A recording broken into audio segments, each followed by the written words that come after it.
Tu travailles. Tu révises. Tu passes des heures sur tes cours. Et pourtant, quelque chose ne va pas. Tes résultats ne reflètent pas l'effort que tu mets. Tu sors d'un examen en te disant « J'ai travaillé. Pourquoi ça ne se voit pas ? J'ai vécu ça. » Pendant longtemps, je croyais que la solution était simple.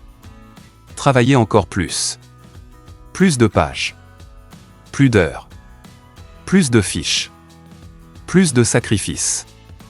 Jusqu'au jour où j'ai découvert quelque chose.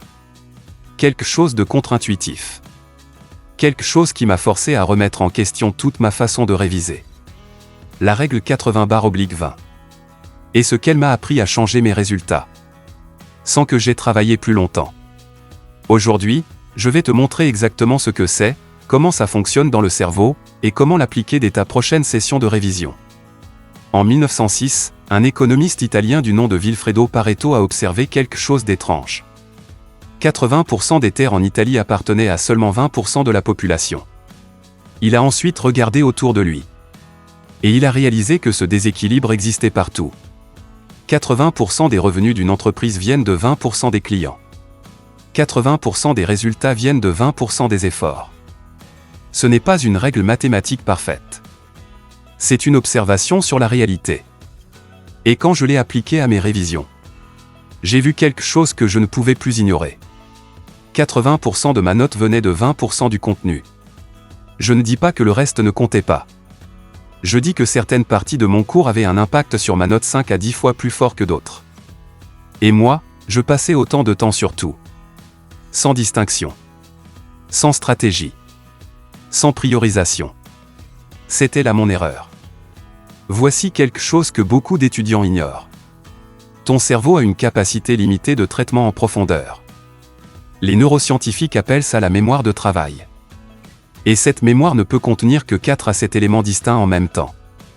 Quand tu révises un chapitre entier de 50 pages en essayant de tout retenir, tu dépasses cette capacité. Ton cerveau commence à traiter tout en superficie. Il ne retient rien vraiment bien. Il retient tout un peu.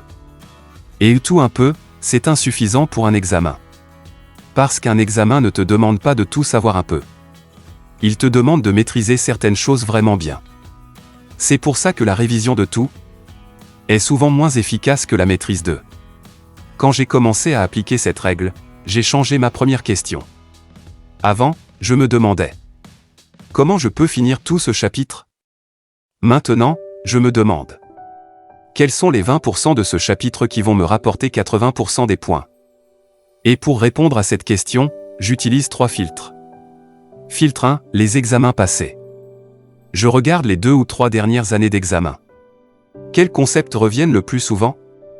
Ces concepts font presque toujours partie des 20% essentiels. Filtre 2, les répétitions dans le cours. Si un concept est mentionné plusieurs fois dans un même chapitre ou dans plusieurs chapitres, c'est un signal. Ton professeur insiste dessus. Ce n'est pas un hasard. Filtre 3, la complexité des questions potentielles. Les concepts qui permettent de poser des questions complexes, des calculs, des analyses, ont plus de poids que les définitions simples. Avec ces 3 filtres, je passe 10 à 15 minutes à identifier mes 20% essentiels.